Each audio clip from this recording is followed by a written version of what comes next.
I got you.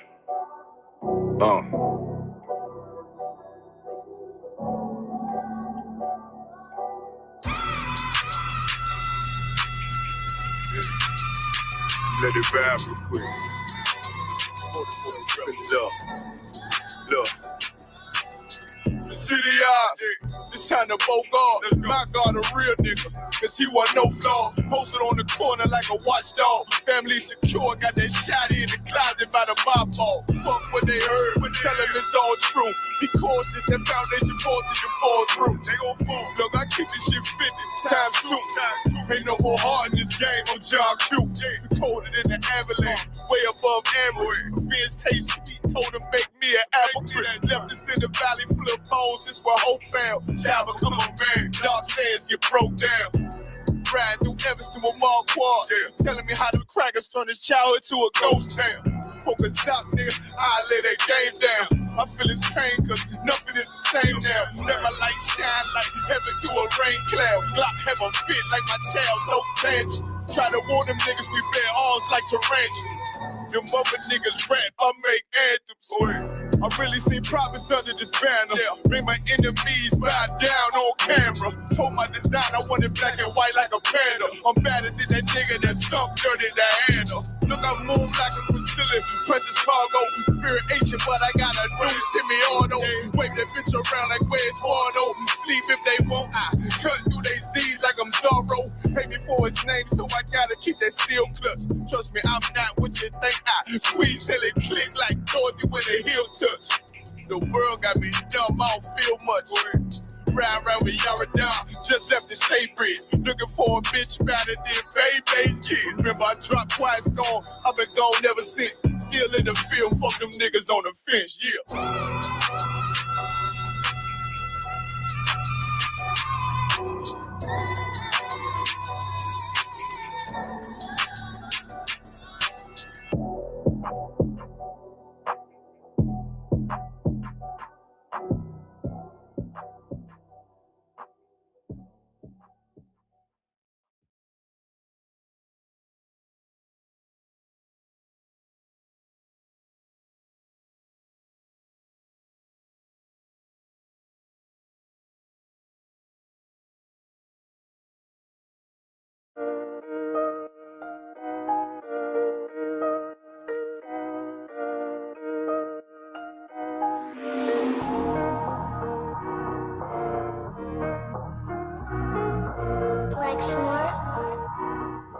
Pando, kill the beat.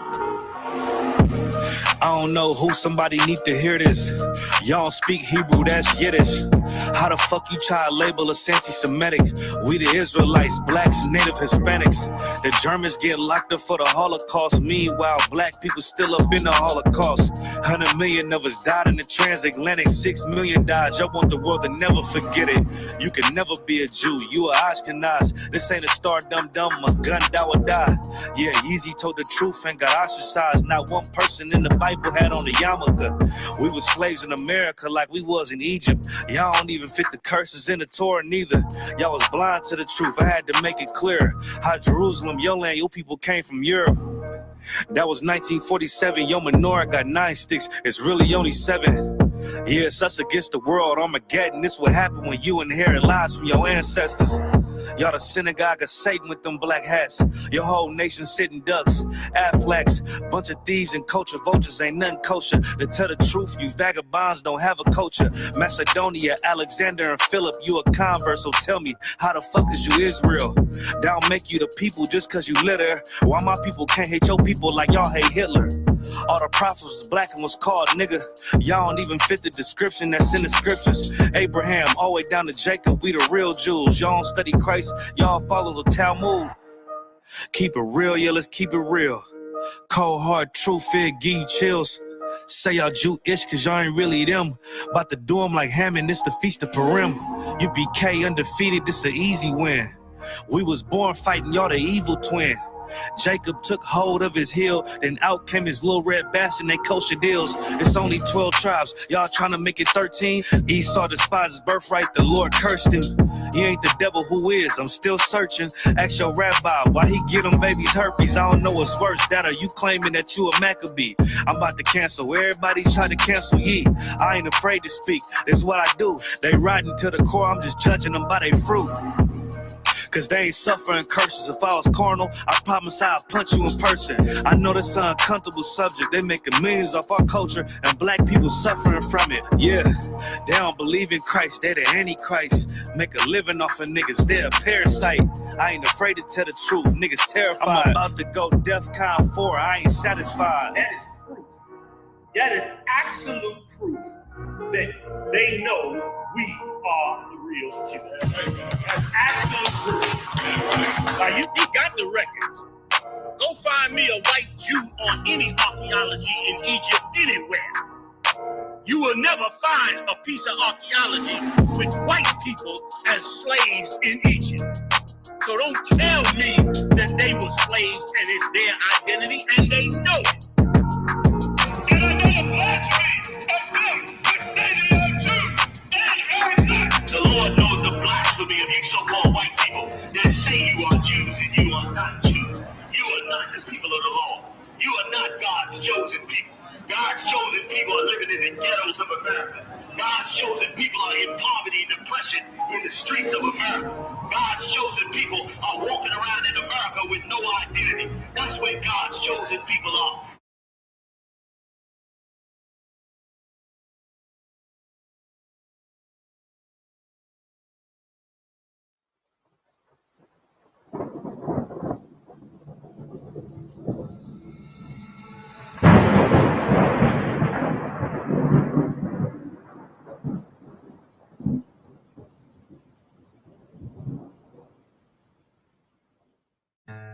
One West till they bury me. I'm one West till they bury me. I'm one West till they bury me. I be one West to the death till they bury me. One West till they bury me. I'm one West till they bury me. I'm one West till they bury me. I be one West to the death till they bury me. I be one West to the death till they bury me. They ain't scaring me. Rip the soul out of Pharisee. Speaking heresy and get you fucked up apparently. It's like they daring me. I said chill, they ain't hearing me. They ain't listening. Every bar nitroglycerin. Hit your heart, bring it back to start, make you live again. Getting dividends, or we start getting ignorant. I be on that soldier shit. I told you shit phenomenal. Nah, but he a domino. So what you sucker trying to do? Rhyming comical, guess it's funny until I'm bombing you. Bring apocalypse to them pussy niggas that's popping shit. Team of all-stars, I coach them up like I'm Popovich. Fuck the politics and the lobbyists and apologists. They vagina, so we gon' check them like gynecologists. It's kinda obvious how the situation is ominous. The way I vomit this and regurgitate for the audience. They start applauding this cause the competition is fraudulent. From the era where niggas smoke you up like a parliament. The flow been stupid, shit has gotten retarded since all the dominance. One West rising to prominent. Cause I be one West to the death till they bury me. I'm one West till they bury me. I be one West to the death till they bury me. I'm one West till they bury me. I be one West to the death till they bury me. I'm one West till they bury me. I be one West to the death till they bury me.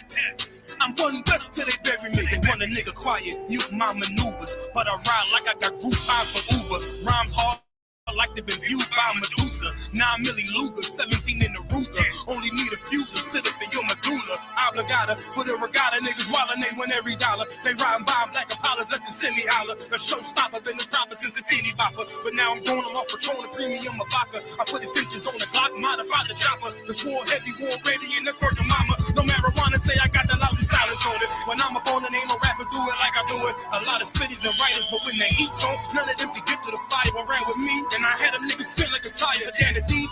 And I'm still dope as a piper. Every bar burn hard like a spoon with a lighter. Fuel igniter, I'm winning, coming through with the title because UP. I be one West to the death till they bury me. I'm one West till they bury me. I be one West to the death till they bury me. I'm one West till they bury me. I be one West to the death till they bury me. I'm one West till they bury me. I be one West to the death till they bury me. I'm one West till they bury me.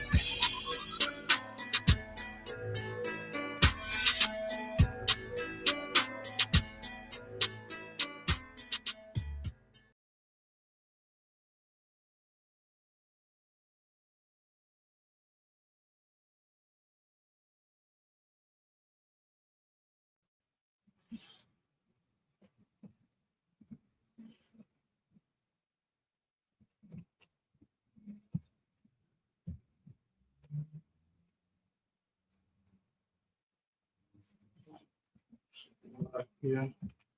Yeah, what the hell happened?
Let's clap it up, man. You know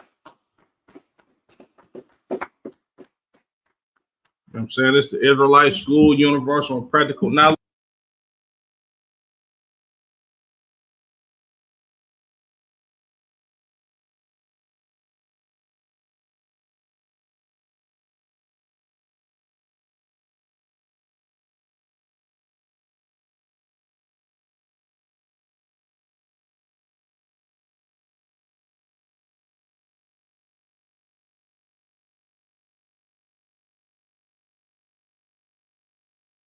Salakia. Y'all got any?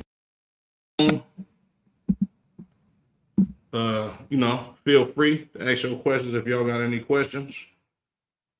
Salakia, let me make sure our audio is too loud. Make sure our audio most time across the view.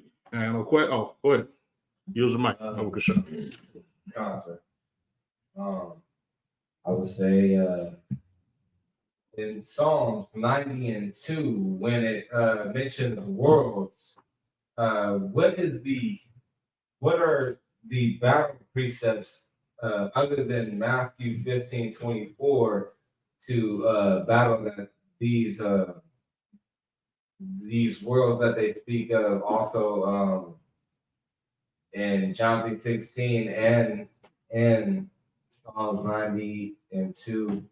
What are some other battle precepts that you can pull from to show that this isn't talking about everybody in the world?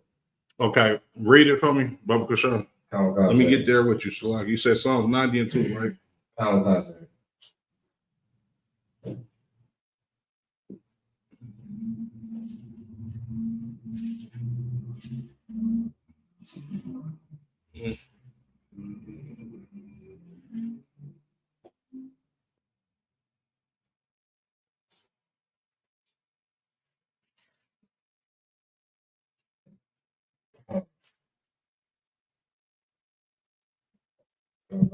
Go ahead.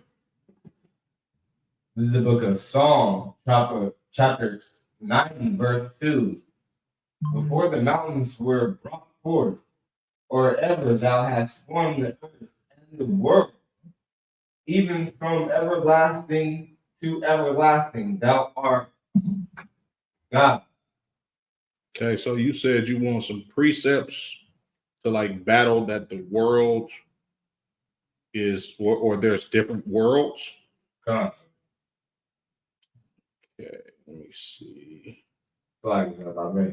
This is just one precept that I have to battle John 3:16. I just wondered if I can pull another precept, sir. Go ahead.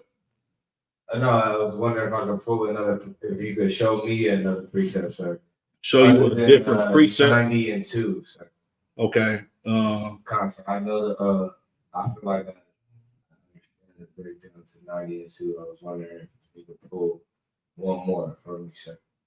Okay. Go to Hebrews 1 and 2. Come.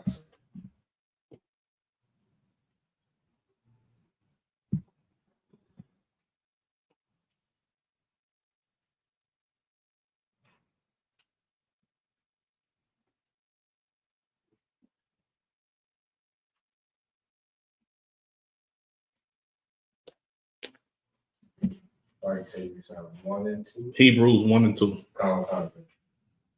This is the book of Hebrews, chapter 1 and verse 2. Mm-hmm. Hath in these days spoken unto us by his Son, whom he hath appointed heir of all things, by whom also he made the world. Now that S on the end of worlds makes it what? Plural, right? If he would have said made the world, that would have been talking about something singular. But Christ made the worlds. And when you look at the setup or the makeup of the Lord's army, so to speak, in the fourth dimension, which is the heavens that we're not a part of, where you see the angels, you understand, where Christ is a part of. Christ has dominion over the angels. This is why the Lord is called the Most High God. When you look at the book of Genesis, when it says, I'm paraphrasing, when it says God made man in our image, you understand, or you know what I'm saying, things of that nature as far as like the creation story, right? The Most High appointed Christ to be the one to give the orders to the angels to actually build stuff with their hands, right? Yeah. When it says the worlds, these is talking about different people in worlds that they live in, right? And to even simplify more, right? You don't really necessarily need a precept to battle somebody that worlds are different. You could just use everyday common sense or everyday life to tell you that there's different type of worlds that people live in. Like, for instance, the animal world, right, is not the same as the world that people live in. Like, we ain't sitting up there having to go through what lions and tigers and bears go through. They got their own world. You understand? When somebody says, I come from a different world than you, like Nadazab, this is an excellent example. Nadazab uses, it was an interview where Nipsey Hussle, there was some reporters, right? And it was kind of like trying to push up on him to like force him to give an interview, you know, paparazzi, all of that type of stuff, right? He like, bro, I'm from a different world than y'all, meaning I come from a street gangbanging background. You understand? So the world that I live in or the world that I'm accustomed to is different than you being a reporter. You don't understand what it means to go to a funeral with your homeboy that you grew up with that just got killed because the ops came over here and smoked him. You understand? So when you look at the word world with the S on the end that makes it plural, that's self-explanatory within itself that there's multiple worlds or there's multiple situations that people come from.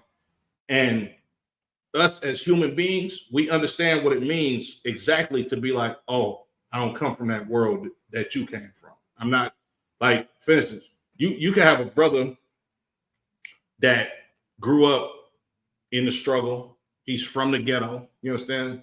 Things of that nature. He can go to college and he might meet a devil that comes from a background of upstairs, downstairs, mini mansion. He up there playing with his friends, playing video games with his friends. He could yell downstairs, Mom, we need more snacks. We're running out of snacks. Now, us as Israel and coming from the environment that we come from, that's not the world that we live in. You understand? So, but Hebrews 1 and 2, and also Hebrews 11 and 3. Literally, when you see the word worlds with an X, you can't show me any evidence of somebody knowing that there's another earth out there with different people that live how we live. People like to say that, but we ain't seen no goddamn evidence. I ain't seen no picture of nobody on planet, whatever the hell it's called, somewhere else. And you know, oh, that's a whole different world. Nah, when you speak of different worlds right here in these scriptures, it's the same thing as you saying you coming from another world with somebody else that's on planet Earth. You know, so it's kind of like self-explanatory, if that answers your question. But another precept is Hebrews 1 and 2, and Hebrews 11 and 3. Those are a couple precepts that'll give you the word world with the S on the end that makes it plural, and then apply everyday life to it. Like, this is why this is the Israelite school of universal and practical knowledge. Practical means a no-brainer or something that's feasible. You understand? Or something that you can understand without thinking too deep into it. You understand? But if that answers your question. Concept. Okay, what's on the question? Any more questions? Got a question? No more? Let me see. Let me look online.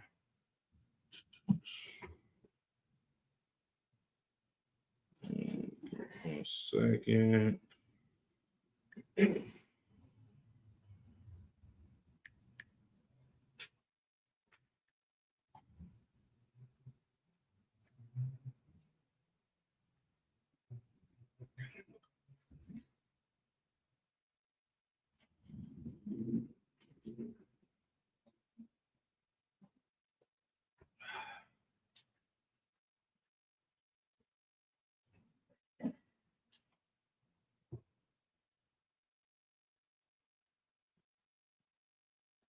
Okay, since I don't see too many other questions in here, let's get into, you understand, current topics, right? So, like how we was just talking earlier, right? Y'all have heard about the conflict going on between was it Pakistan and India, right? Which is basically the same goddamn people, just like Russia and Ukraine. These same damn people, but people splitting off and breaking up. You understand? Want to identify themselves with something else. Understand? All of this is biblical prophecy, right? In this, give me like, yeah, it's in the book of Matthew. Give me 1 second. Give me Matthew.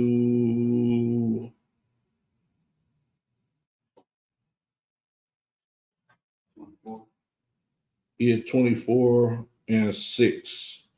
Matthew 24 and 6.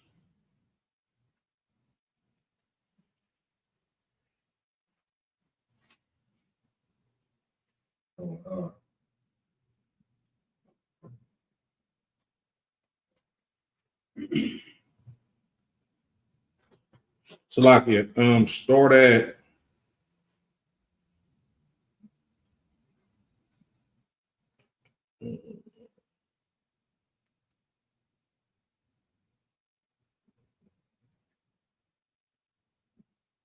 at verse 1. Baba Kushah.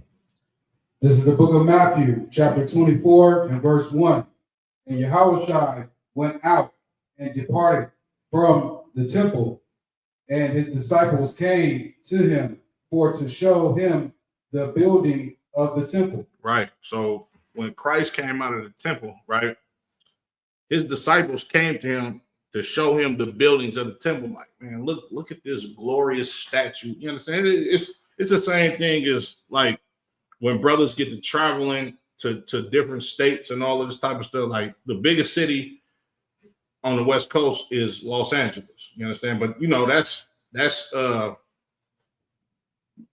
pretty close to us as far as, like, you know, being in Northern California. So when you go down there, you'll see LA and be like, damn, this is a great, glorious city.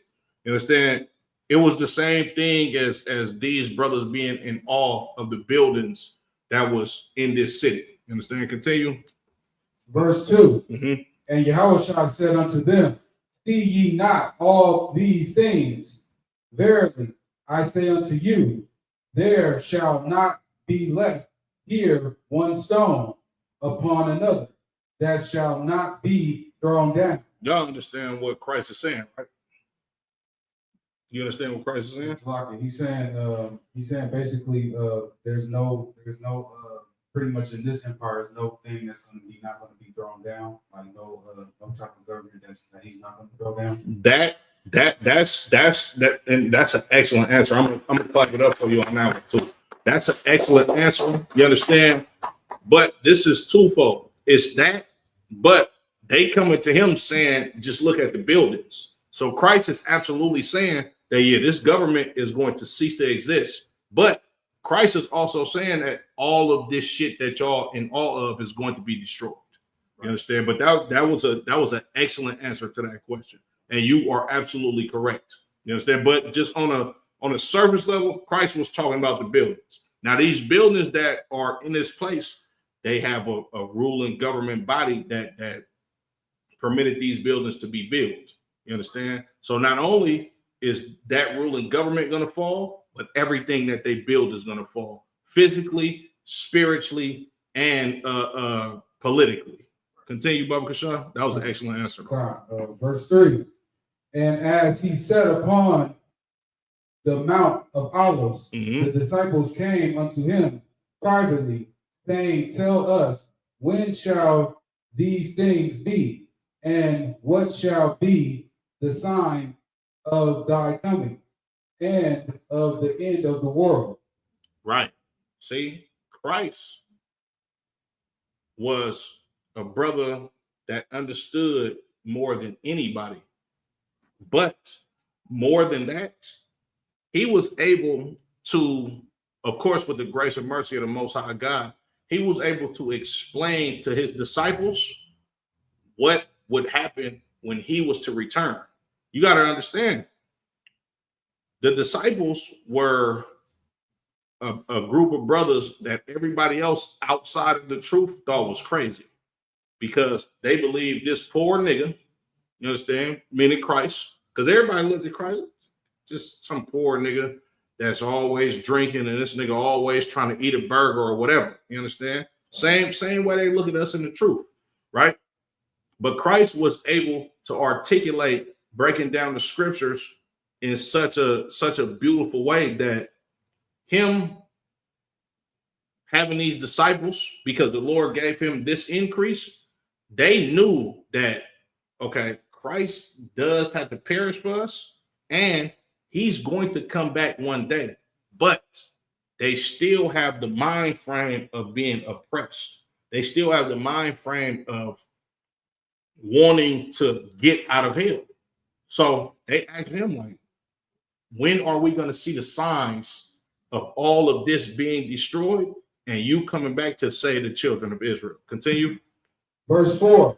And Jesus answered and said unto them, take heed that no man deceive you. Read that one more time. Take heed that no man deceive you. Don't be fooled by false doctrines, these preachers. You understand, these Sadducees and Pharisees at that time. He said, listen to me, that nobody is going to deceive you. Do not be a fool. Continue. For many shall come in my name, saying, I am Christ. What? I am Christ. Right. You're going to have your TD Jakes, your Creflo Dollars. You're going to have your Nasty Nates. You're going to have your Tahars. You're going to have all of these people that come from these fake Israelite camps. You're going to have Tazadaki that literally called himself the Comforter. You understand? But don't be deceived by that. And they're going to deceive many. You're going to have a lot of people marching up and down the streets of Oakland in purple shirts that they had to pay $150 for. You're going to have a lot of these brothers that's teaching false doctrine that a man can't have more than one wife.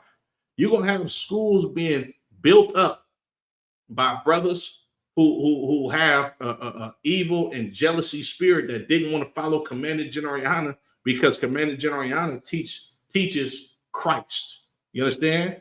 These people are going to deceive a lot of people. But Christ is telling his disciples, they're going to come in my name.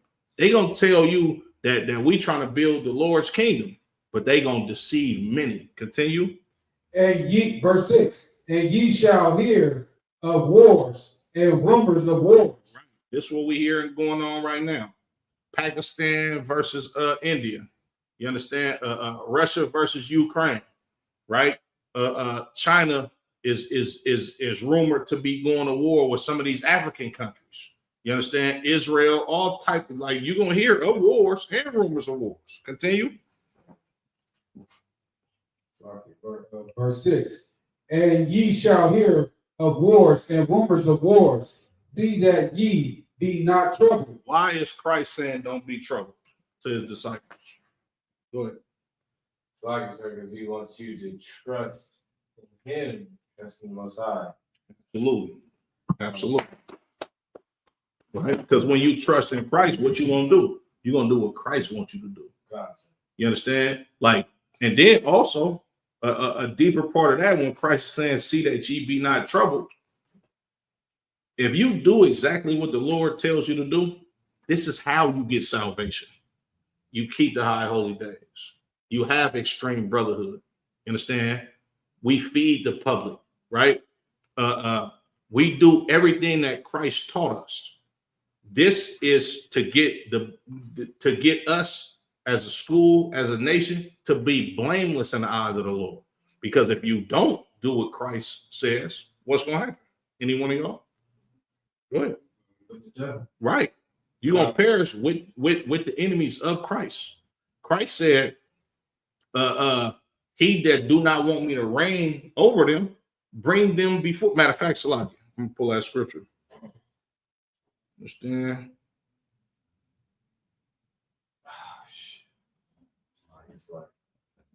Told you, bro, you should have took that 5-hour energy shot. Your ass been tired all day. Lying, sir. Hold that. Give him the mic. Give me Luke 19 and 27. No, you hold yours. Hold where you at. Okay, most high Christ.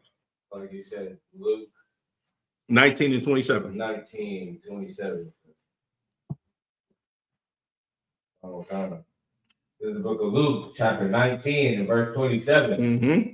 But those mine enemies. Those who? Those mine enemies. Those mine enemies. Christ said, you are his enemy. If what? Which would not that I should reign over them. Right. Christ said, if you don't want him to reign over you, you are an enemy to him. And what that means is, if you don't want to follow Christ's rules, you are an enemy to him. If you want to smoke weed, you're the enemy of Christ. If you are a brother that has a demon on you that don't want to love your people and do for your people and put them on a pedestal above all of these other nations, you are the enemy of Christ.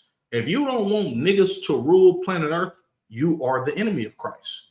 You understand? And with that, you have a lot of people that actually feel like that.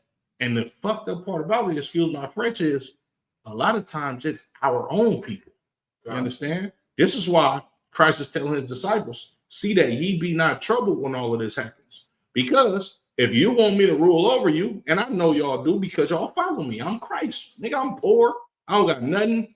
Nigga, we getting donations. You understand? We feeding the people, all type of shit. Like, for real. The same way we live today is how Christ lived. You understand? A lot of people read the Bible. We live it in the UPK. You understand? So when Christ is saying, read that again from the top. Verse 27. But those my enemies, which would not that I should reign over them. Right. You don't want Christ to reign over you if you can't come into the ISUBK and actually follow the doctrine of Christ. All of these fake Israelite groups, they don't want Christ to reign over them because the Lord chose one particular man at different times in the Bible to lead the people. If Commander General Yohanan got the charge from the original school and you break off and start your own shit, you don't want Christ to rule over you because that's the brother that Christ chose to usher in the kingdom with this school that was built when we had nothing. Continue. Right. Bring hither and slay them before me. And do what? Slay them before me. Right. Caucasians don't want Christ to rule. You understand? Like, this is literally talking about World War III. India don't want Christ to rule. Pakistan don't want Christ to rule. America don't want Christ to rule. They want to be able to sit over there and still make goop scoop. I know y'all heard of that shit. Right. You feel me? Right? They still want to be able to do that. They want to eat all of the abominations just like all of the rest of these nations. We can't do that. You understand? And we can't have another people do that because Christ is a brother that understands what his father wants us to do as a people. You understand? If you do not want Black, Latinos, Native American Indians to rule over you, you are enemy to Christ. He wants your head severed from your body in front of him when he returns. Right. That's a revolutionary. That's a soldier. You understand? That's a war general. Continue. You got more on that one? Slide. Was Slay them before me the end of that? Yeah, kind of. Okay, drop that. You can go back to your precept. Right? Got it. This is the book of Matthew, chapter 24, and verse 6. Mm-hmm. For all these things must come to pass, Mm-hmm. but the end is not yet. Right. We gonna sit up here and see some amazing stuff going on in the earth. You're gonna see wars, rumors of war. You're gonna see Ukraine and Russia fighting tooth and nail. You're gonna see all of these amazing things that's going on the planet Earth. But this ain't the end yet. Continue.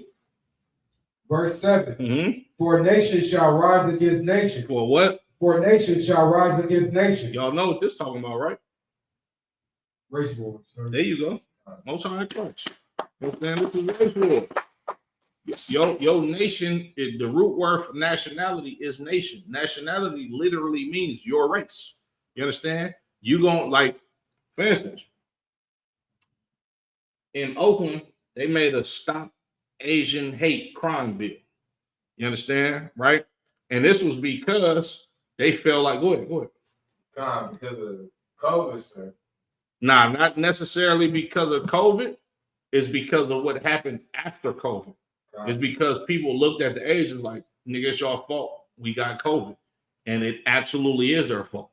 This is why Blacks, Latinos, and Native American Indians need to rule over planet Earth. Because Christ, if he's in a ruling seat over the whole globe, you can't eat a fucking bat. That's literally where COVID came from. Now, people might think Donald Trump is racist for saying that. But no, that's where it came from.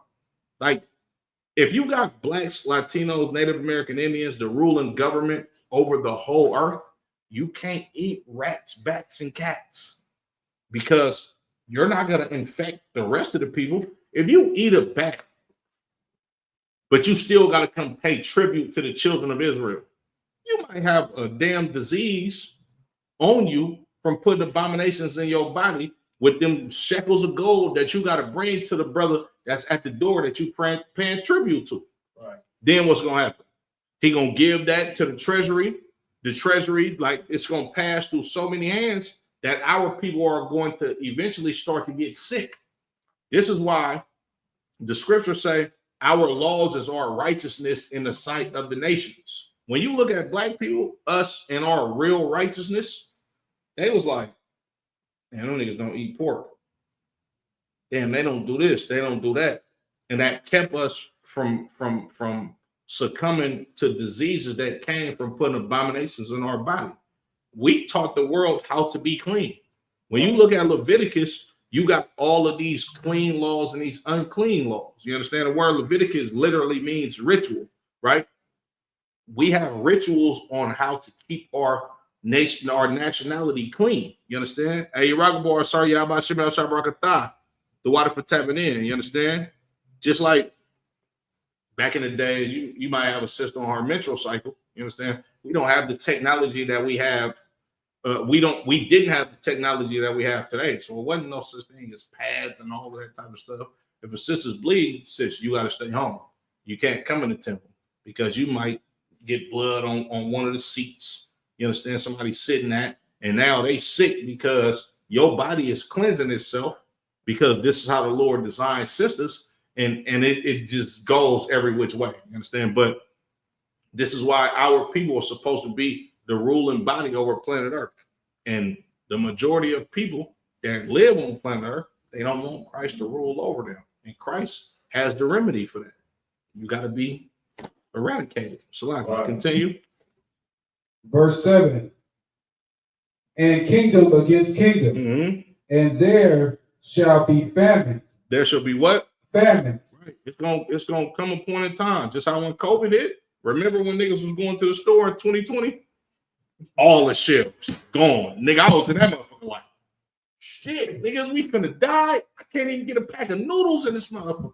You feel me? Like, no BS. And that was like right when I was coming into the school. So I was scared as hell. Like, damn, you mean to tell me it's 1,000 people in here and this whole section of the store don't have one item? Biblical prophecy right there in our faces. But you won't understand this unless you come to class. You understand? Unless you watch class or unless you coming into the school. Continue, Baba Kashaw. And pestilence. And who? And pestilence. And pestilence. That's disease. That's COVID-19 right there in the Bible. You understand? Not only is that COVID-19, that's AIDS. Remember, if you look at the history and the research of the AIDS virus, they used to call it gay cancer, right? Because they thought only gay people could get it.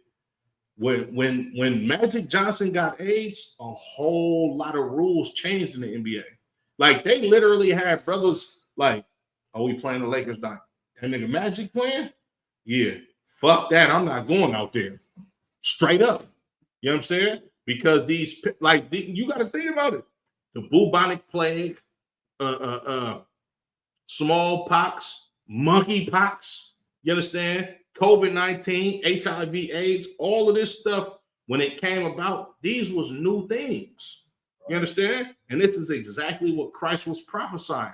They didn't have no goddamn COVID-19 when Christ was speaking to the world. They didn't have no damn AIDS. There wasn't none of that. You understand? But you get to watch these prophecies come to life, you understand, as we go further and further into our salvation. You understand? Which requires World War III. Continue. And earthquakes. Uh-huh. And earthquakes. Right. And earthquakes. You understand? 1989, one of the biggest earthquakes in California history. You understand? And I know it's been a couple of more recent earthquakes in the times past. You understand? I can't really think about it right now. It's slipping my mind, but go ahead. No, it's like it, sir. I was going to say it was a 7.0 earthquake right in the Pacific Ocean. Right. Oh, you damn man, get out of here. You're right. What, that was this year, huh? That was this year. Probably what, like a month or two ago? About 4 months. About 4 months ago, yeah. You understand? Like, this is biblical prophecy. You understand? And if I may, I'm not sure, but California has never seen a big earthquake that size. Not since 1989. Here you go. Understand this biblical prophecy unfolding right in our eyes. Like, a lot of people think that us in the school, that nigga's crazy. Just how they thought Christ was crazy. Just how they thought the disciples was crazy. Like, when you look at the term Christian, do y'all notice that the term Christian was like a derogatory term at first? Christian was a term that basically like, oh, that's them crazy niggas that's following that poor nigga that think he's the king over the world. This nigga don't even got no damn house to live in. I'm not following him. Just how they did Commander General Yohana. You understand? Commander General Yohana sacrificed so much, right? You got a lot of people that come up against us on the corner when you've been to camp. Both of y'all been to camp. Y'all know how it really get at camp. Man, we don't want to hear that. Y'all preaching hate. You niggas is crazy and get a job, all of that. You understand? It's been like this since the beginning. Continue. You want to say something? Go ahead. I was going to say, it's just like when the scriptures say, when the poor man speaks, no one wants to listen.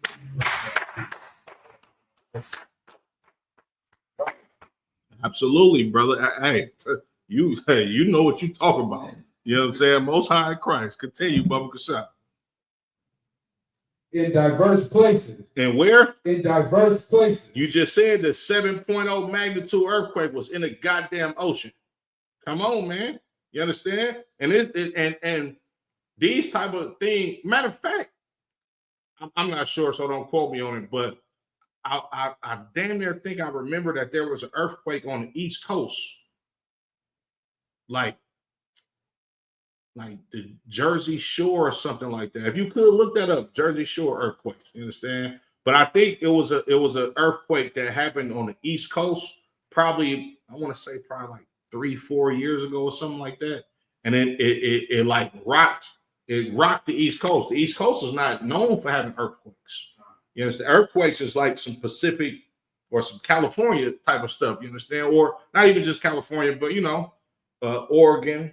You understand? They're mostly prone. It's like Right. It's like I was gonna say anywhere like below Sea level. Yeah. Like, Oh, below. California, Oh, yeah. like, yeah. Okay, got you. San Andreas Fault. Did you see? Was it one? I see one August 23rd, 2011, 5.8. And this is on the East Coast. For time's sake, just scrap it. But I believe it was an earthquake not too long ago on the East Coast that was like damn, this don't never happen here. Don't quote me on it, but you get the picture. Like it happens in diverse places. This is West Virginia. So. That's the East Coast. Yeah, like they not Virginia, Richmond. Right. They not known for having earthquakes over there. They got fucking snowstorms and 5.8 stuff like that. You understand? Continue. Verse 8. All these are the beginnings of sorrow. Right, the beginning of sorrows. You understand? The beginning of sorrows for this kingdom that doesn't want blacks, Latinos, and Native American Indians out of their possession. You understand? Because, like, just look at it. If I tell people all the time, right? Because a lot of people like to spew that we racist, we a cult, and all of this type of stuff. You feel me? But I tell people all the time, if I was a white man, I wouldn't give a shit about Negroes either, because it doesn't concern me. You understand? So why am I wrong for not caring about another nation of people versus be caring about my own people? That's like saying I shouldn't care about my own family versus somebody else's family.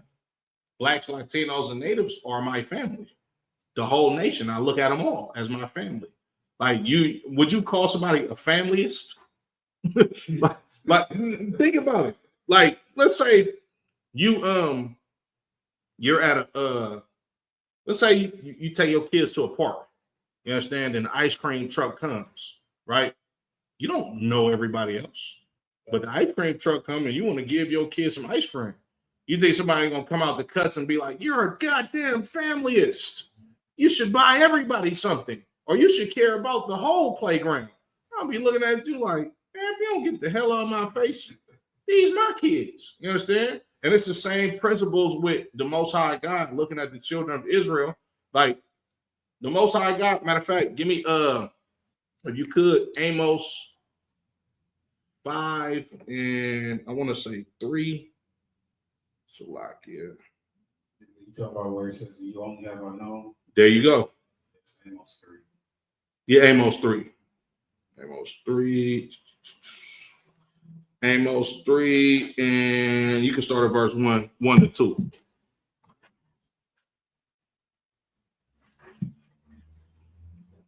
Most High Christ, y'all brothers on them precepts.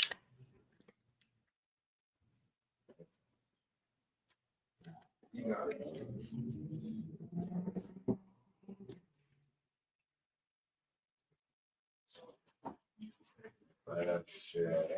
It's very small. You got it? You said in the book of Amos, chapter 3 and verse. Hold on, let the brother get there.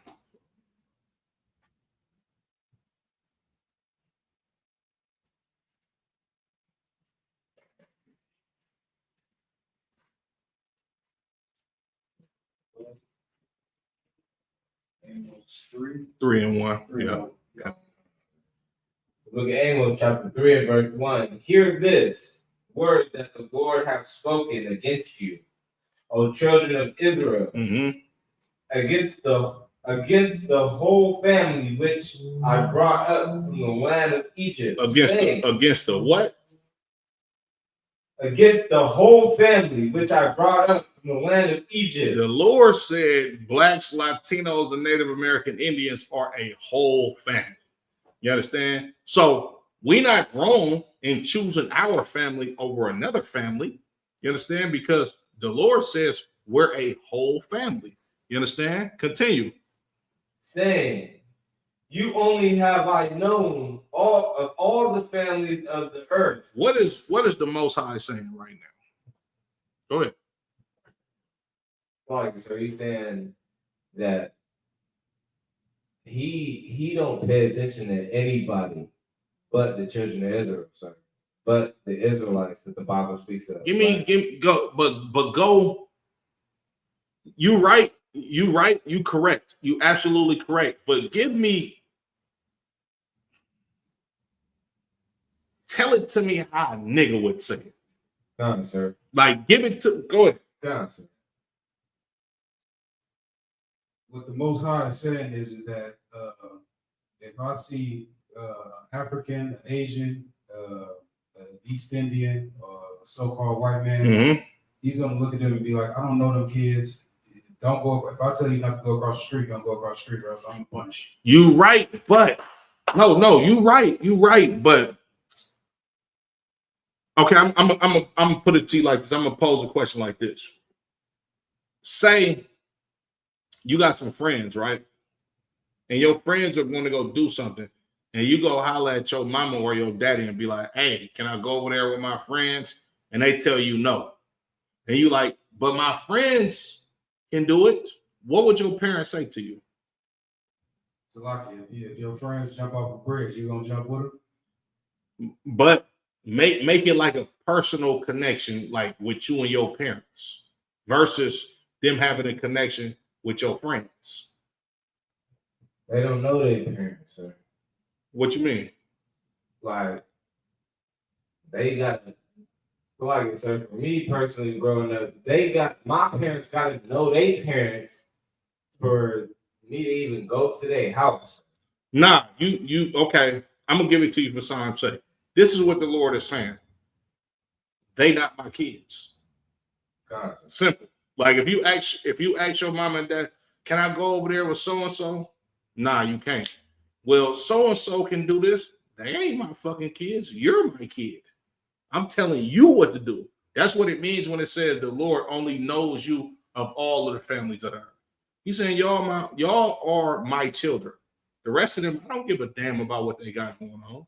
This is why you got Asian men that can live to 115 goddamn years old and smoke 30 cigarettes every day.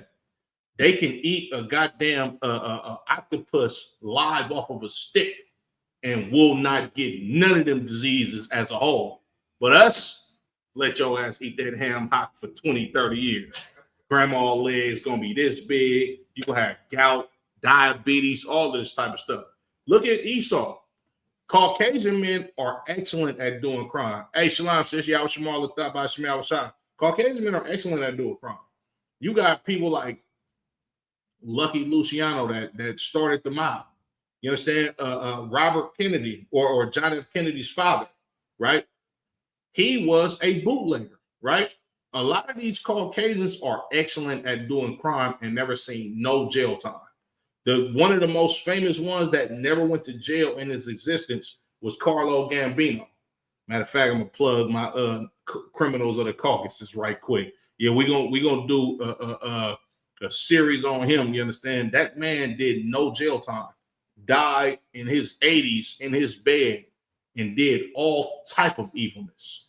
You understand? Read that again. Verse 2 from the top. Book Amos chapter 3 verse 2. Right. You only have I known of all the families of the earth. Right. Therefore I will punish you for all your iniquity. Right. Watch your kids at a playground and let them be doing some stuff that you ain't never told them not to do. And they doing it with their friends. What you're gonna do as a parent is you're gonna go get your kids and chastise them. Not those other kids and what they're doing. You're going to chastise your own children, because those are the children that you know out of all of these children that's on this playground.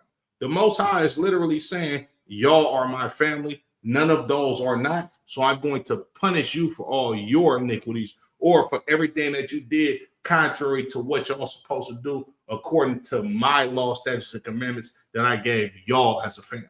You understand? Salaki. Go to Revelations 11 and 14. Baruch Hashem. And two, if y'all want me to further elaborate, if y'all got any questions on anything that we talking to that's on top, I'm talking about that's on topic, man, feel free. You understand? Just raise your hand, and you know what I'm saying, we're gonna get to it.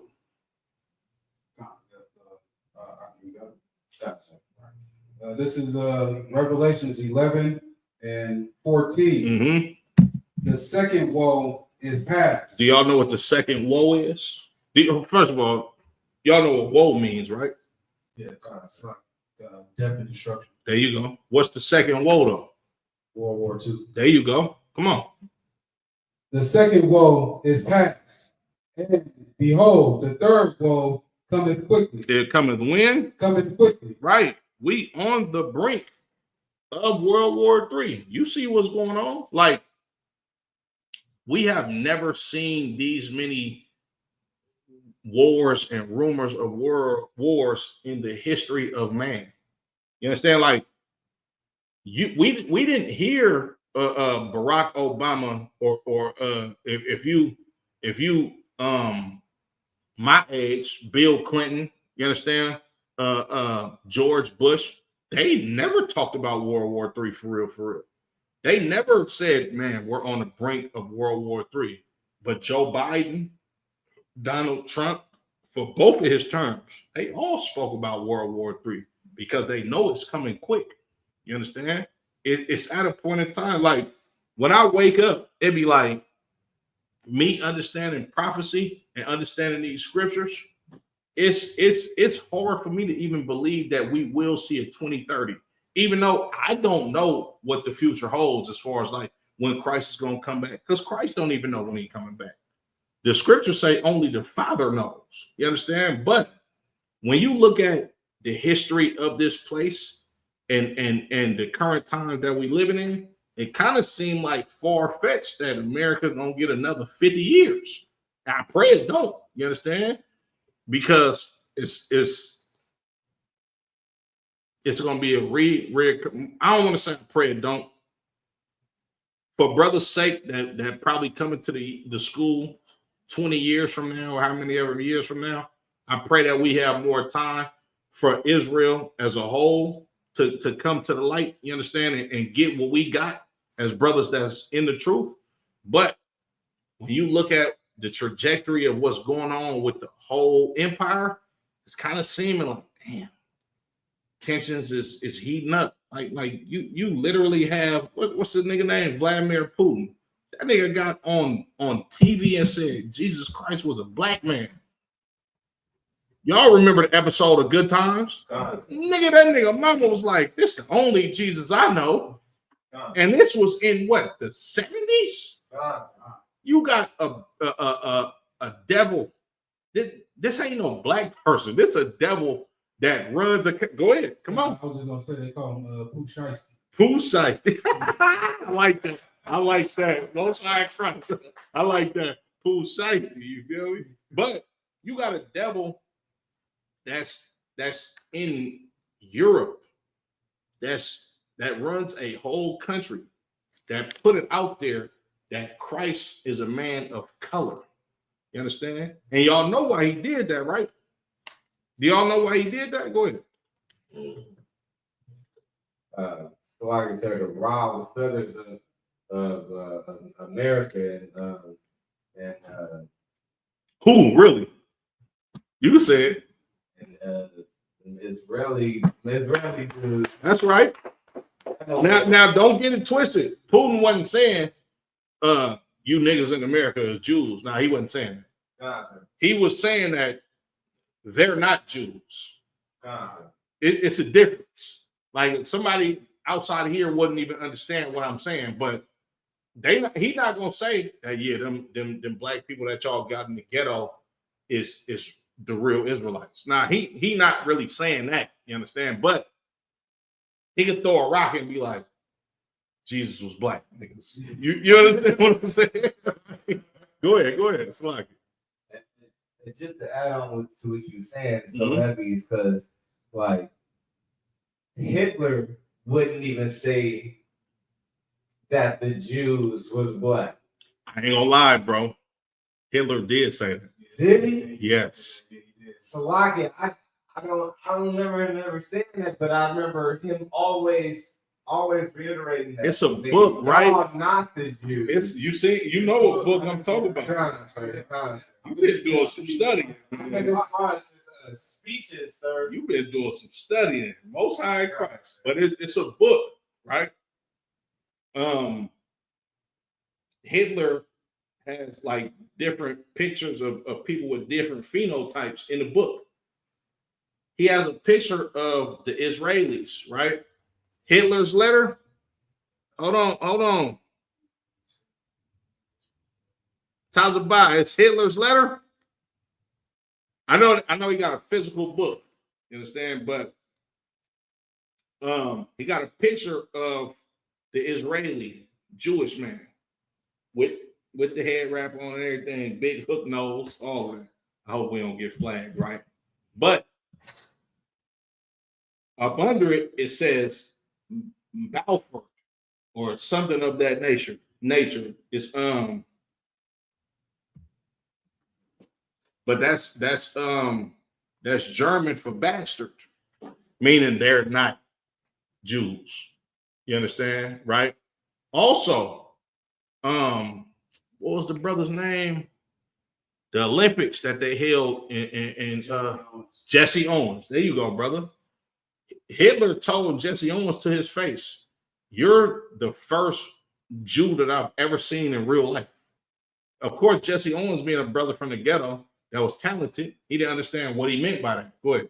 Like sir, that's the first black man to win the Olympics, sir. Track.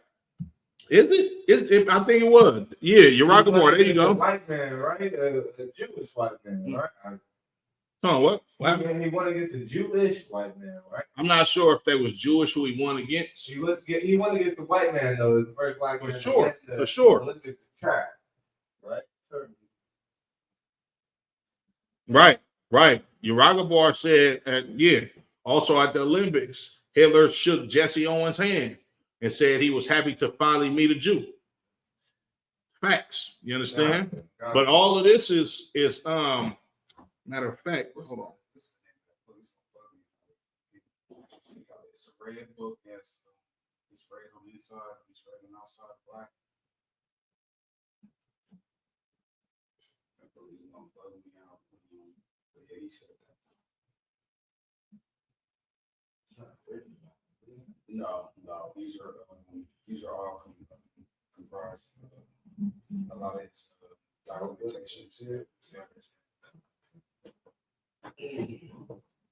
Give me Revelations 12 and 16.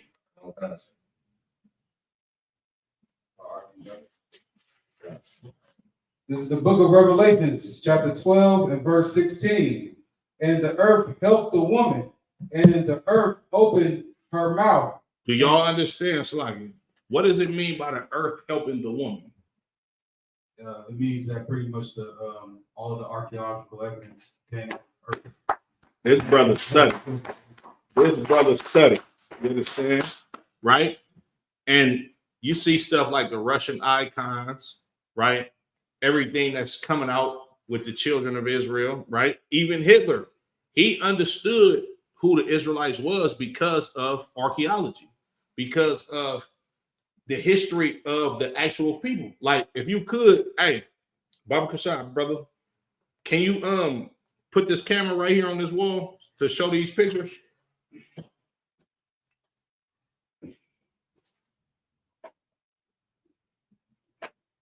There you go. Look, these are all Russian icons. You understand? Like this is. You can bring it closer, brother. There you go. Good shot the water. I appreciate it. Like these are all Russian icons of what the children of Israel looked like, the depictions of them, you understand, back in the day. That's Christ right there in the middle. You understand? This is what's going on. And the reason why is because the Lord, you can bring it back over here. The Lord says, the Bible says our salvation is nearer than what we believe. Turn it like a little bit. No, like just tilt it a little bit. A little bit, okay. Like that. A little bit. Okay, down. Down. I think you could like tilt it down. Yep, there you go. Perfect. Perfect. The water. I appreciate it. You understand? But let me see where we at.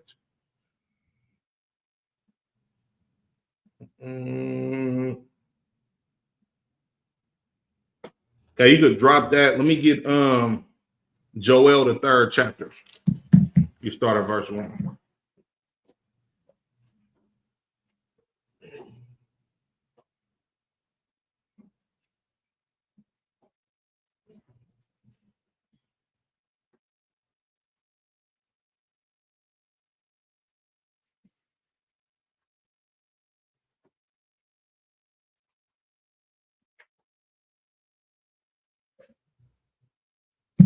Whenever you got it.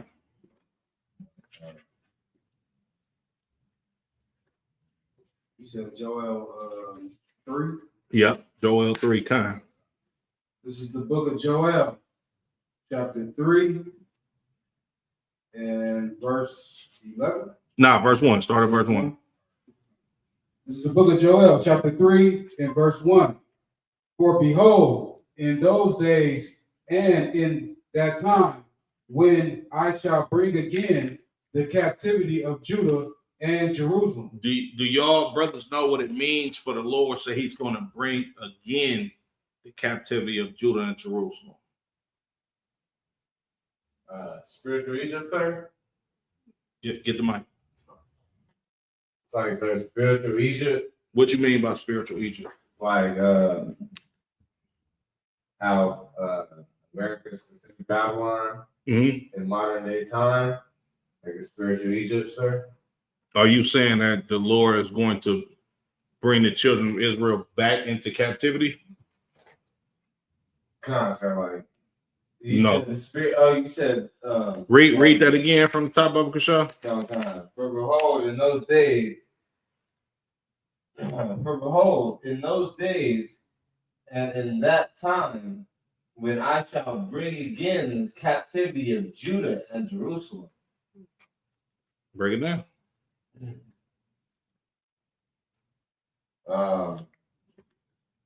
It's gonna bring it again.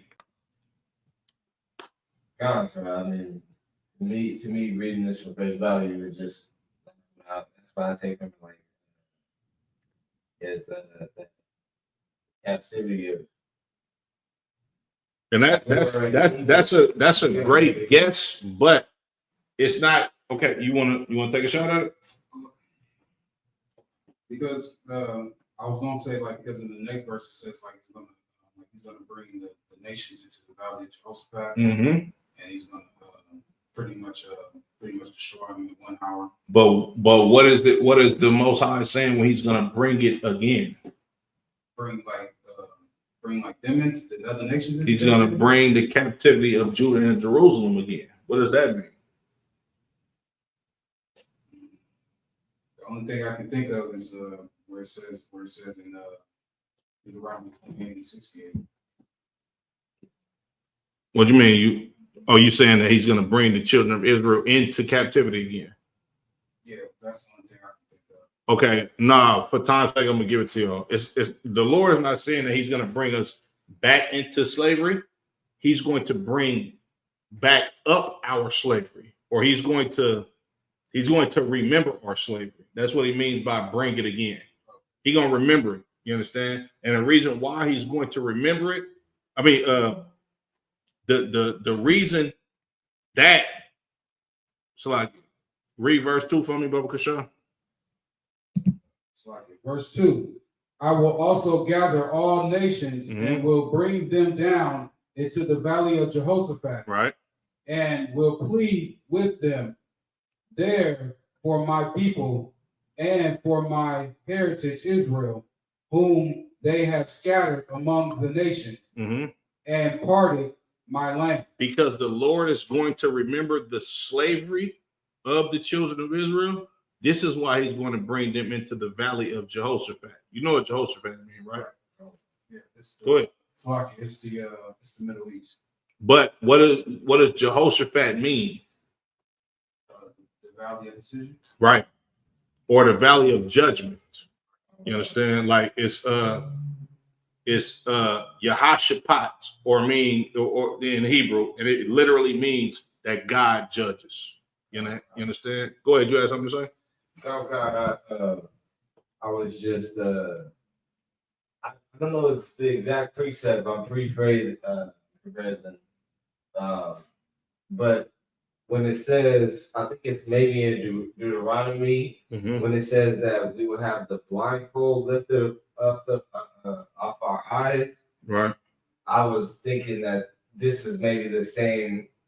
This might be a precept that can connect to that. So like, yeah, Slagi. Go ahead. You got that precept? Pull that precept. Slagi. I don't know the exact precept, but I know that it's probably in Deuteronomy somewhere.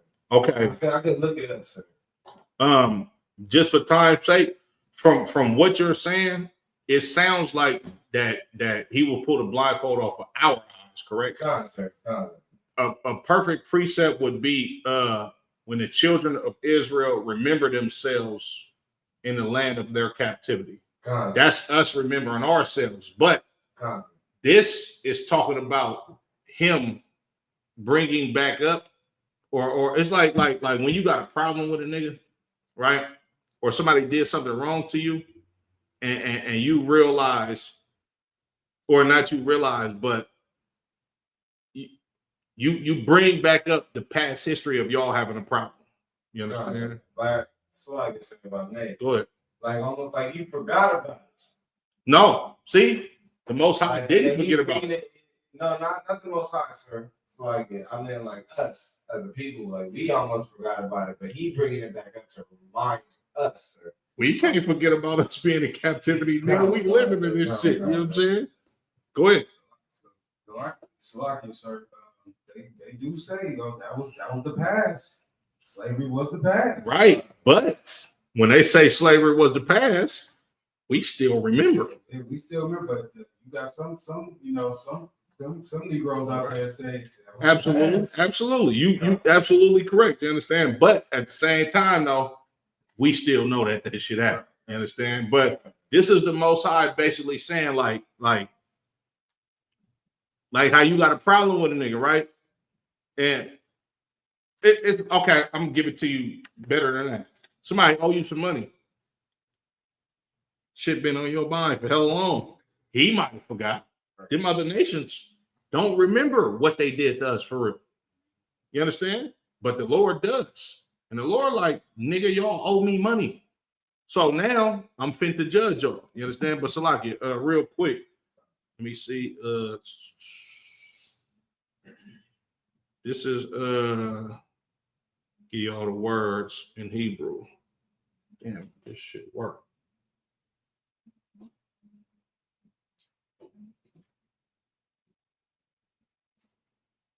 It might not work. Esau is the devil, so he ain't fucking with me right now. So I can say, yo, BLB, sir. Do it about it, sir? Yeah. Constant. If you could, you say the words. I'm trying to. This shit not working. Paraphrase it. The same scripture that we read, Joel 3 and 2. But I'm trying to give y'all the word in Hebrew. I believe the word plead is the same thing as shapat, which means judge. And damn, this shit is crazy. It's literally not working. But y'all get the point. You understand? The word plead means to judge in this scripture, and Jehoshaphat, it literally means the Lord is going to judge, right? I feel like most people or division amongst all races push us closer, connect more with our brothers and sisters, and push the pressure into reality that they need us more than we need them. I would agree with that, sis, for sure. You understand? But the oppressor already understands that he needs us because this is how they built our empire. This is how they built their empire. Your blue letter Bible working right now? Come, sir. I just forgot how to use the Let me see. app, sir.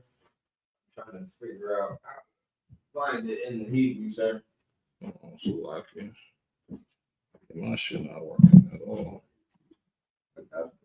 You go there, go to interlinear.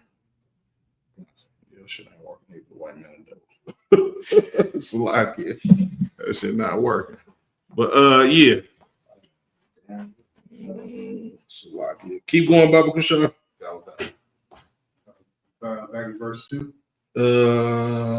Did you read you read all of verse 2? Go to verse 3. Verse 3. And they have cast lots for my people. Right. They cast lots for the children of Israel. They bidded on us, gambled for us. You understand? That's what it means to cast lots. Go ahead. Sorry, I was just gonna ask what the word lots mean. Lots is basically to cast a lot is go ahead. It's like to roll the dice. Yeah. They gambling for us. You understand? Like you literally got people that shot dice for Christ's garment. You understand when he died. Continue. But to even bring it home even further, to gamble is like bidding. You understand? Like when they brought us off of the slave boats and had us on the auction blocks to bid for us, that 35, 45 is like niggas gambling or you know what I'm saying? If I roll this dice and I hit this point, you know what I'm saying, I get the goods. It's the same thing as having an auction. It's the same thing. A big bank take little banks. Not necessarily big bank take. Well, yeah. And them casting lots for us, of course. You understand? It's shit. And what you want, $25 for him? I got $55. So yeah, you're right. Go ahead. And have given a boy for an harlot, and sold a girl for wine, that they might drink. Right. When they say they give, y'all know what it means to give a boy for a harlot, right?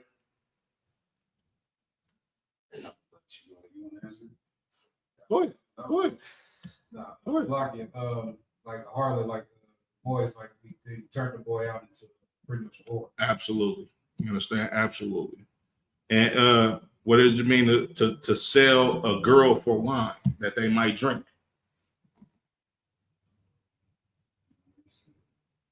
Go ahead. Like I said, they sold her. Like they didn't really give too much about the girl. She wasn't worth nothing, so they just sold her. They traded drink for her. You right, but it's not that they didn't give a damn about the sister for real, because they didn't give a damn about none of us. But when you look at the transatlantic slave trade and what they gave those Africans, they gave them musket guns and wine, literally. You understand? So they will sell one of our daughters for a bottle of good liquor just so they could drink. You understand? And yeah, you're right. They didn't give a damn about us. It's, you know what I'm saying? Just shit. Give me a bottle of whiskey. You can have this sister or this slave girl. I'm not gonna say what they would call us. You understand? But it was of that nature. Continue. Verse 4. Yea, and what have ye to do with me, O Tyre and Zebulun? Zidon, and all the coasts of Palestine. Do y'all know who Tyre and Zidon is today?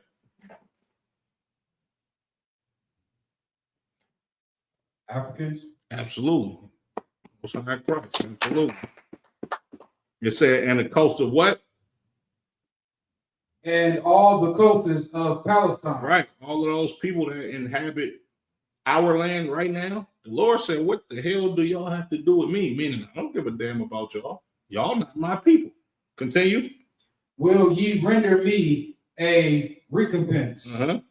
And if ye recompense me swiftly and speedily, will I return your recompense upon your own head. Right. Are y'all going to pay me back for what y'all did to my people?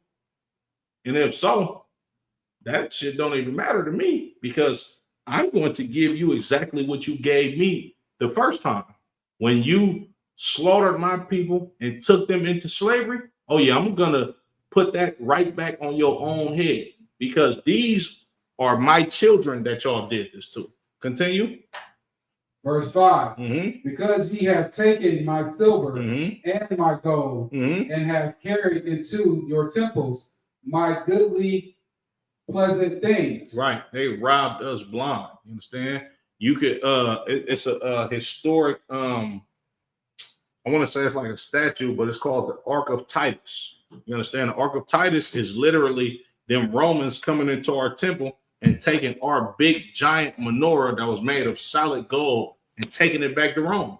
Right. You understand? When you look at what happened with the Greeks during the time of the Maccabees, they robbed our temples blind. Right. You understand? Like, as you read all of this, these are people that did the children of Israel. Don't it sound like we need saving? Right. Don't it sound like we need somebody to come to take all of these evil things from us as a people? Right. But then you got white people and sellout Negroes talking about, oh, God loves everybody.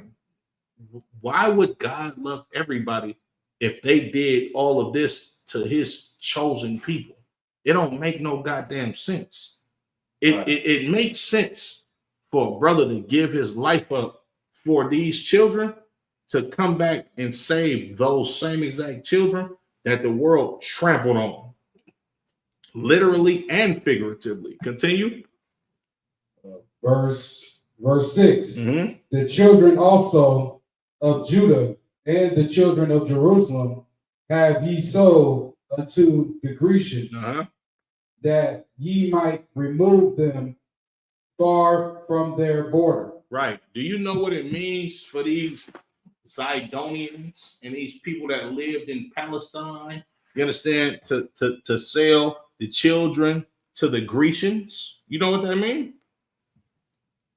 No, take a stab at it. It's like, just like how when we were going into Egypt the second time with ships, the Africans sold us into the so-called original Americans who supposedly so-called discovered America. That's absolutely what it's talking about. This is talking about the Africans. This speak plainly. This ISUBK, universal practical knowledge. It's literally, go ahead. African/Hamites who sold us unto the white man. There you go. That's literally what this, like, this is a prophecy of us going into slavery by the hands of a people that we know today as Africans, but historically and biblically, they was called Hamites or Canaanites or Philistines or whatever tribe of African you want to put on it. They all had a hand of us being in slavery, including the Assyrians, which was a lot of them Babylonians, the Cushites, your Nipsey Hussles, the Tiffany Haddishes, you understand, the Haile Selassies. Yeah, they sold the North American Indians, you understand, into slavery as well, right? Continue. Sorry, go ahead. You got something? Huh? Tiffany Haddish and Hamlet. Yeah. I did not know that. For sure. For sure. No idea. Continue. Verse 7. Behold, I will raise them out of the place whither ye have sold them. He's going to do what? Whither ye have sold them. Huh? Whither ye have sold them. No, go from the top. I will what? Behold, I will raise them out of their place whither ye sold them, and will return your recompense upon your own head. Look, y'all living this prophecy right now. Y'all coming to the ISUBK and being raised up, you understand, by men who understand these scriptures. We, in these places where they sold us, we've been taught to be Christians. You understand? We've been taught to be Muslims, Christian in so many different factions, Baptist, Methodist, Catholics. You understand? We've been taught to eat pork in this society, celebrate Christmas. You understand? Like, you got a lot of brothers that's gonna celebrate Mother's Day on Sunday to a mother that ultimately will probably have left them for dead. You understand? Our brothers and sisters have been taught to be low level and base people, but the Most High said He's going to raise us up out of these places where He sent us. And this is what you see in ISUBK. You understand? You see brothers like Commander General Yana, General Muhammad, Captain Gadar, Captain Kwame. You understand? These brothers come from historically terrible backgrounds, myself included. Every officer, trooper, young brother, sister that you see in this school, we all come from places of hell. Right. And the Lord is going to raise us up to do what? Read that again. So I will raise them out of the place whither ye have sold them. Right. And will return your recompense upon your own head. Right. The Lord said the children of Israel are His battle axe. The reason why they have to be punished is because the Lord is going to give that same punishment that He gave to His children. You understand? And how He's going to punish them. I can't punish a heathen, bro, if I'm a damn drug dealer. I got parents like him. I can't punish a heathen if I'm about to buy my mama a Mother's Day card, or I'm eating pork, shrimp, crab, and lobster, or if I'm a goddamn sodomite. I can't punish you because those type of people that have that ideology means that they feel like God loves everybody. Everybody needs to come together. But if I'm a soldier, if I'm a warrior, if I'm somebody that left that old man and allowed him to die to become a new creature, then I could be strong and war ready and be able to follow orders from the men above me to recompense this death and destruction that these heathens gave to us. You understand? This is why you come into the truth and you gird your loins up, because the Lord is going to use us on them street corners. You understand? In these classes, right? At these high holy days to prophesy death and destruction unto these heathens. If we don't live how the Lord wants us to live, Christ will never come to return to save us up out of this captivity in order for us to be able to have Caucasians in chains. Right. Go ahead. No, that's what I was going to say. It's like it, sir. No, you good. That's what I was going to say. That's what the Lord said. Give to them double. Right. Gave up to you. Absolutely. Right. Absolutely. Damn right. Absolutely. You're absolutely correct. You understand? And like the scriptures say, faith without works is dead. We got to work for this kingdom. We got to build this kingdom. You understand? Just like if you start a business, right? Caucasian people started the business of slavery, and they were zealous as keeping us their slaves. So much so that they can literally trace slave money back to a lot of Caucasian families, but they work so goddamn hard to hide that damn money and where it came from. We don't even know what the hell they got going on for real. Right. So you might see a white boy that's a CEO of a tech company, not knowing that his forefathers slaughtered our grandfathers. You understand? But they worked for that. They worked hard and diligent to get our minds out of the reality that, nigga, we had you niggas in slaves. That's why you said earlier, heavy. I gotta commend you on that too. Heavy. You know why people say it happened in the past? Because they worked so hard to make us believe that it was so far in the past. Right. You understand? We gotta work for this. The kingdom of heaven does not come by observation. You gotta work for this. You understand? Just like a brother got to work to be a camp leader. You got to work to be an officer of 50, 500, 5,000, captain general. You understand? Commander General Yohana, the hardest working brother in Israel right now. And the reason why is because he's been diligent at this fight for 40 goddamn years. Imagine. Commander General Yohana has been in the truth as long as Moses was in the truth when he was in the wilderness. Now, have y'all thought about that? That's deep. Like Moses was in the wilderness with the children of Israel trying to correct them for 40 years. And he was at the top when the Lord gave him operational command over the children of Israel. Commander General Yohana had to claw his way to the top in order for us to have a better nation. He watched a school that was built before him be decimated.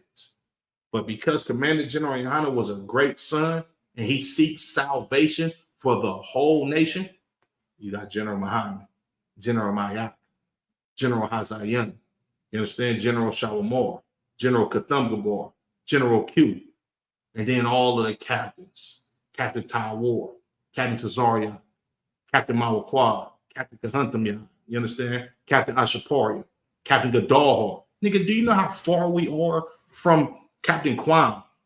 Do you know how far we are from headquarters? We're literally the farthest niggas from the East Coast.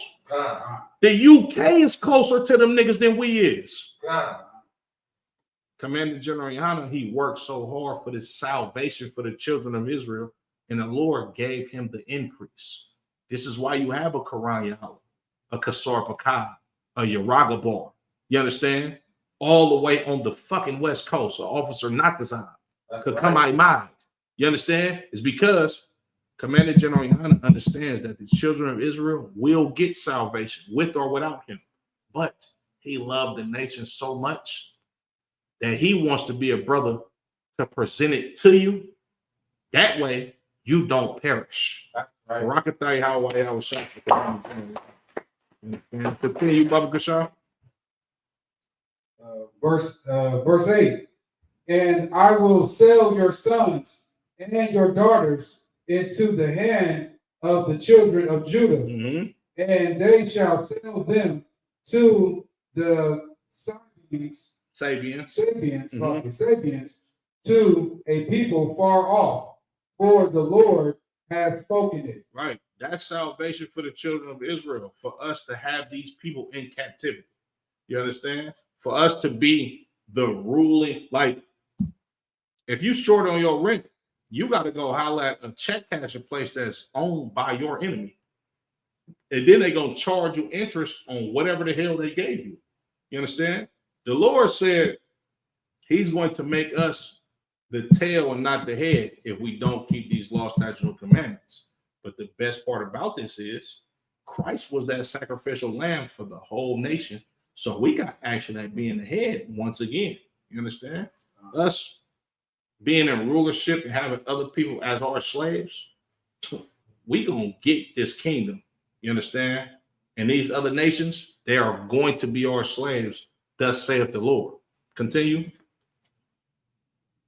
Verse 9. Proclaim ye this among the Gentiles. Right.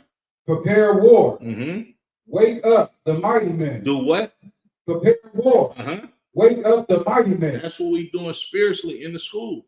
We preparing for spiritual warfare and physical warfare when that time comes. You understand? And we waking up the mighty men. You got brothers that's in the ghetto, bro, that don't know why they've been trained to be a street soldier, so to speak. And they don't know why they've been trained to go to war with brothers in their own communities. Those is the niggas that we need to wake up. We need to wake up those mighty men that got spirits of warfare on us, but don't know where to channel their anger. You understand? Like being in the ISUBK under Commander General Yohana, this ain't nothing soft. You understand? This is a place where you got niggas that's like, you got brothers that corner the phrase real nigga university. This is where it's at. Right. We got a lot of ex-drug dealers and killers and brothers that would otherwise do destruction to their communities. But when we listen to what Christ prescribed and to wake up these mighty men of war that don't know when to channel their anger, you get brothers in this school. You get brothers like Commander General Yana. You get the generals, you get the captains, you get the officers, you get the troopers and the brothers that's coming into the school to actually bring forth this spiritual warfare until Christ return. Continue. Let all the men of war draw near. Let them come up. Beat your plowshares into swords, and your pruning hook. Pruning hooks. A pruning hook is something that it's a garden tool. You understand? You get what I'm saying? Like a sickle almost. Right. It's a garden tool that help you plant stuff. You understand? Continue.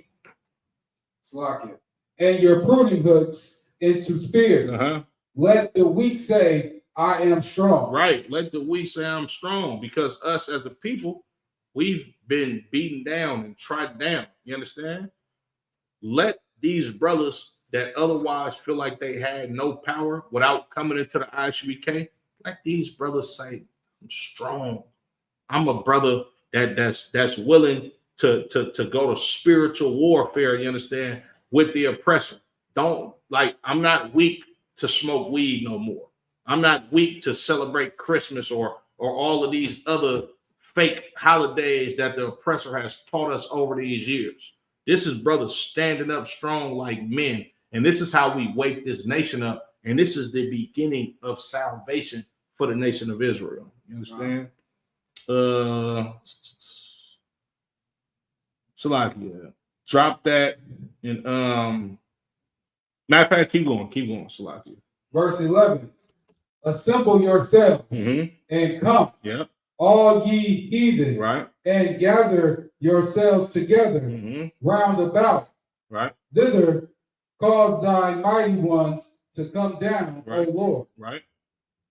Let the heathen be wakened and come up to the valley of Jehoshaphat. For there will I sit to judge all the heathen round about. Right. And this is what's going to happen in the Third World War. All of these nations, they're going to be right there in the Middle East, our land, fighting amongst each other. You understand? And the reason being is because salvation is for us. We're not going to be over there in the Middle East fighting against these heathens. You understand? Our weapons of warfare are not carnal. We got a spiritual warfare on our hands. We go to battle with the Christian church. We go to battle with our oppressor by not celebrating his not high holy days, but his holidays to hurt him in his pockets. You understand? To get this indoctrination of us being Christians or us being Americans or whatever part of this empire that we live in. That's the warfare that the Lord has given to us. But them people, well, they're going to fight physical warfare. And then when in the middle of that, Christ coming down with 200 million angels to slaughter everything moving. Give me Acts 11:19.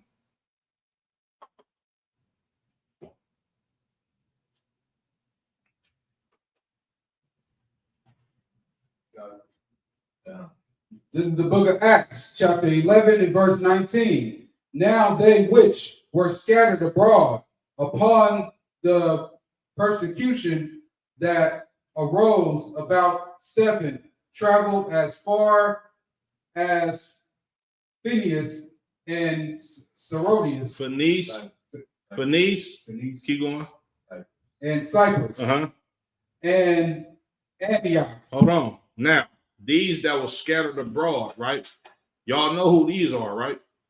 The Israelites. But specifically, who are they?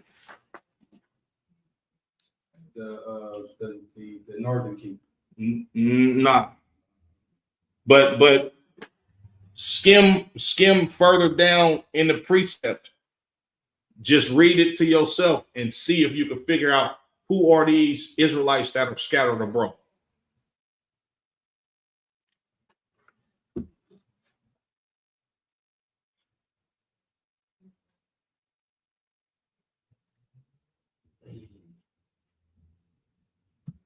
So like it says, some of the men were Cyprus and Saronius. No, I'm saying at the end of 19. Yeah. Read the end of 19 to yourself, Okay. and you should be able to determine who these that were scattered abroad. You already said the Israelites, which is correct, but who are they specifically? The Jews. Who are they specifically that are Jew is a term that can mean Israelite, but who are they? What are they doing at the end of verse 19? They preaching the They word. who? They preaching the word. So who are they? Israelites. But what position do they have as Israelites? Like I said, they're priests. These are disciples. Come. And what are they doing? Read, get a mic back to him. What are they doing? Preaching the word to none but unto the Jews only. Unto who? Unto the Jews only. So is salvation for everybody? Wow. Wow. These disciples are preaching to Jews only. Why are they only preaching to Jews? So Go ahead. because the law, statutes, and commandments were only given to Israelites, and the prophecies, and the covenants, and the promises, and everything else that comes with the Bible. Okay, you're correct, but who are the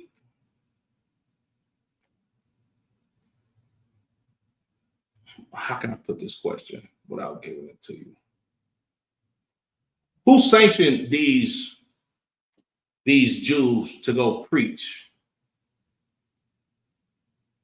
Go ahead. Christ. Absolutely. Go to Matthew 10:6.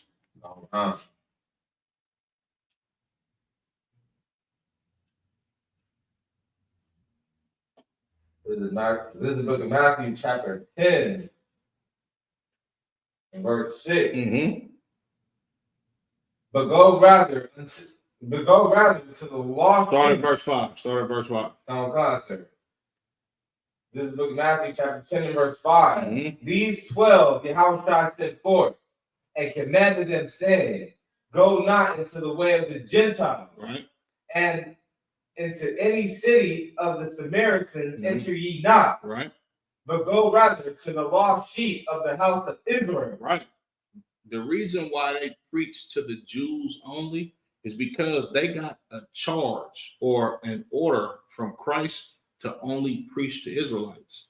Now, why is that?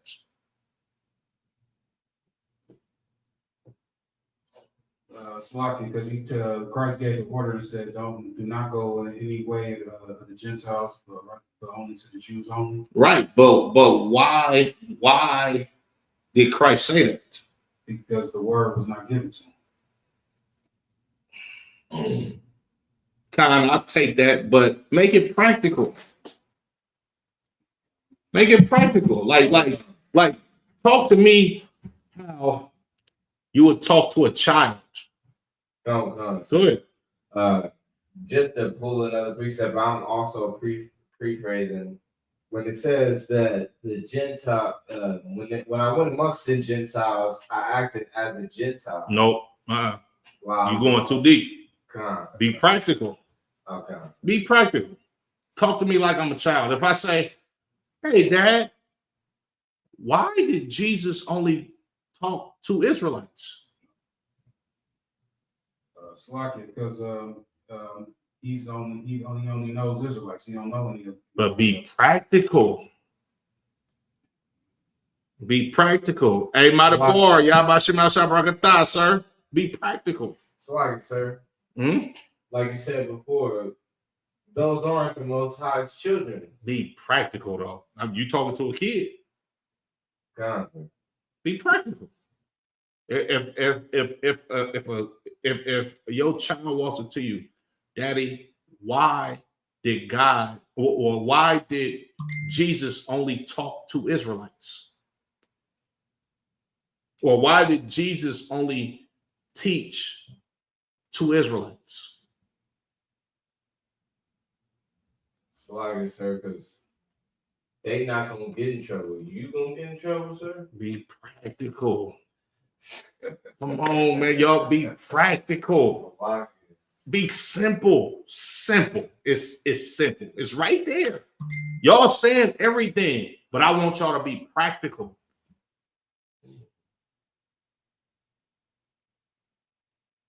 Come on, man. It's right, bro. Practical. Like, it's right there. Y'all saying everything correct, but look at me like I'm a child or a Christian. When you go into these battles, because y'all gonna have many battles, Lord allow. When you go into these battles, you don't want to be extra philosophical with somebody who really don't know the Bible like us. You understand? Be practical. Get straight to the point. Why did Jesus only talk to Israelites? Those aren't your people, sir. These are your people. Do they look like you? Practical. No. See, you going deeper into it. Be practical. I know you understand, bro. Be practical. Go straight to the point. Come on.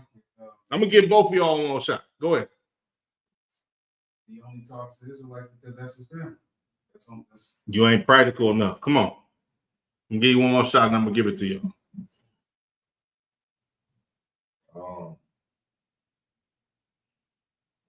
Fine. So is there any way that you could rephrase the question? You said, I know you can't.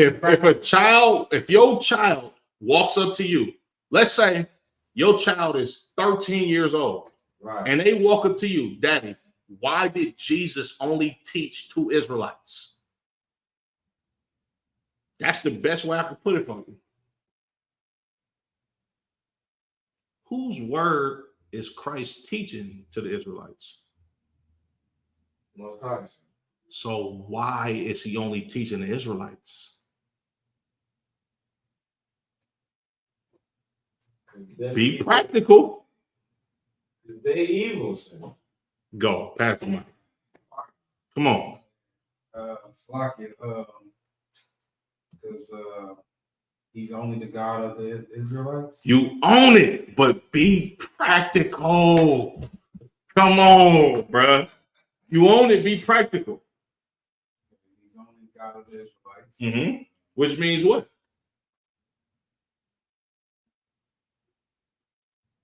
Y'all, when I tell you, you're like, damn. Because God only loves Israelites. It's that simple. You see? You're right. That's a skill. Like when y'all become troopers and pass officers test, a big skill to get your point across is in our school's name, the Israelite School of Universal and Practical Knowledge. A no-brainer, straight to the point. Now, when the kid walk up to you, why did Jesus only talk to Israelites? Because God only loves Israelites. Straight to the point. You understand? Right? The Lord only loves Israelites. That's why he chastised us. Amos, the 3rd chapter. And the reason why he's been chastising us is because we went to go follow after these other nations and their gods. But we're still the Lord's children. We still the only people that the Lord loves. So therefore, us receiving all of this death and destruction, the Lord can only save who? Israelites. There you go, man. I'm gonna go over time. With that being said, I'm gonna go ahead and close it out. Yahweh Shem Yahweh Shah Barak thumb to the brothers. Yahweh Shemal thumb by Shem Yahweh Shah to the sisters.